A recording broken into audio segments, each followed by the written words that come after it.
Gue habis nonton film KKN Desa Penari. Bukan. Pabrik Gula.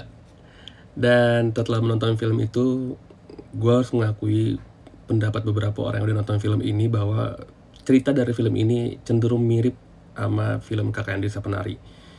Mirip banget malah. Karena faktor masalahnya itu ya mirip banget, plek-ketiplek gitu. Kalau lo udah nonton film KKN Desa Penari dan lo nonton film Pabrik Gula, lo kan paham masalahnya yang bikin mirip itu di mana. Gitu. Jadi gue paham kenapa orang banyak yang kecewa dengan cerita dari film ini. Cuma film ini dari segi teknis, wow, gila. Film ini teknisnya keren banget. Kayak, wah, itu kayak 2 thumbs up itu kayak, wah gila, gue angkat tangan deh, keren banget teknis film ini. Kayak gue sebagai warga negara Indonesia tuh kayak ngerasa bangga gitu, kayak oh gila, ternyata sekarang negara kita, anak-anak bangsa ini udah bisa bikin film dengan kualitas seperti itu, terlepas dari ceritanya ya. Udah bisa bikin film dengan teknis sekeren itu.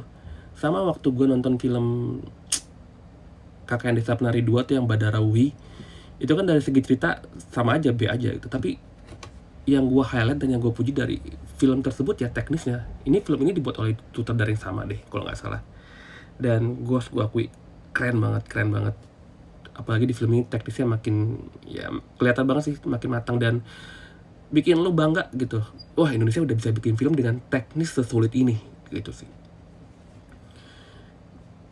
Dan mungkin itu yang jadi alasan kenapa di luar negeri tuh orang udah mulai aware dengan perfilman horor Indonesia gitu. Gue sering banget kalau lagi scrolling Instagram, sering nemu ada orang yang ngebahas soal film-film horor Indonesia dan mereka sebagian besar komen-komennya bilang kalau film Indonesia itu, film horornya itu serem, kayak another level lah seremnya gitu. Gue yakin mereka nggak ngebahas soal ceritanya karena sebagian besar cerita-cerita di film Indonesia ya gitulah gitu. Tapi yang mereka appreciate, yang mereka hargai dari film horor Indonesia adalah ini film dari negeri ini tuh bisa bawa jenis serem yang baru gitu loh.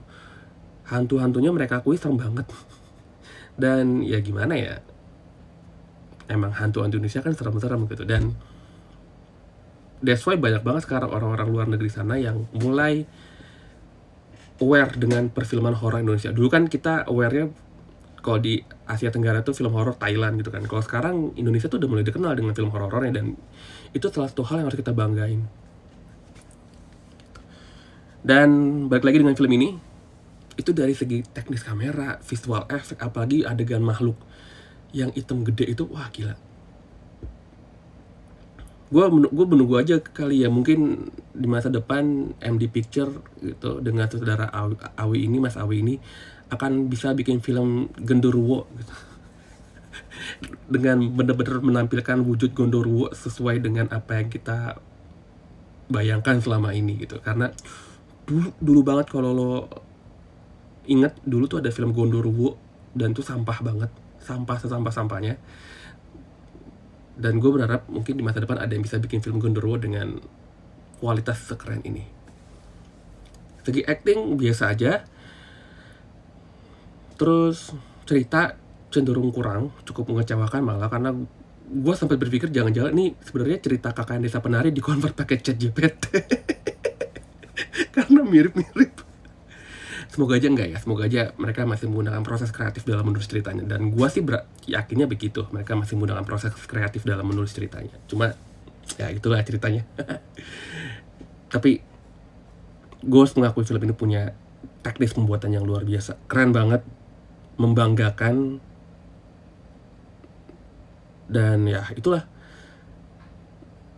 gue sih menyarankan kalian buat nonton film ini kalau kalian emang pecinta film ya, bener-bener mengikuti perkembangan film di Indonesia, khususnya film horor gitu. Gue menyarankan kalian menonton film ini untuk mengapresiasi, untuk menghargai bagaimana film ini dibuat secara teknis. Bukan, kita lagi gak ngomongin soal cerita ya, teknisnya keren banget. So, untuk film Pabrik Gula, gue kasih nilai 6,5/10. Kalau bukan karena teknis dari film ini, film nilainya akan lebih rendah dari itu. tapi nilai ini cukup lah gitu. Dulu tahun lalu gue pernah ngasih nilai tinggi banget untuk film Badara Wuhi karena gue bener-bener appreciate banget soal teknis, dan mereka yang bener-bener mencoba untuk membuat milestone baru terhadap film Indonesia dengan membuat film ini dalam format IMAX ya. Bukan film udah jadi di remastering ke format IMAX gitu. Enggak, ini bener-bener filmnya dibuat dengan kamera yang udah disertifikasi IMAX. That's why gue kasih nilai tinggi banget waktu tahun itu. Tapi untuk tahun ini, ya karena gue mulai berpikir bahwa sekarang saudara-saudara Indonesia tuh udah bisa bikin nih film-film dengan teknik seperti ini. Jadi ya gue secara pelan akan kembali lagi ke faktor cerita dan faktor apakah film ini bisa menakuti penonton, apakah penonton bisa merasa takut nonton film ini. Untuk di film ini kurang sih. Ya kurang. Gue cuma memuji banget teknik film ini. So gue kasihin list 6,5. Kalau lo pengen nonton filmnya, lo bisa nonton karena film ini tidak buruk-buruk amat gitu. Segi cerita, walaupun kalian mungkin hanya akan merasa film ini mirip dengan Kakak Desa Penari, tapi ceritanya tidak jelek kok, masih bisa dinikmati. Cuma kebanyakan jump scare. So itu aja review gue untuk hari ini.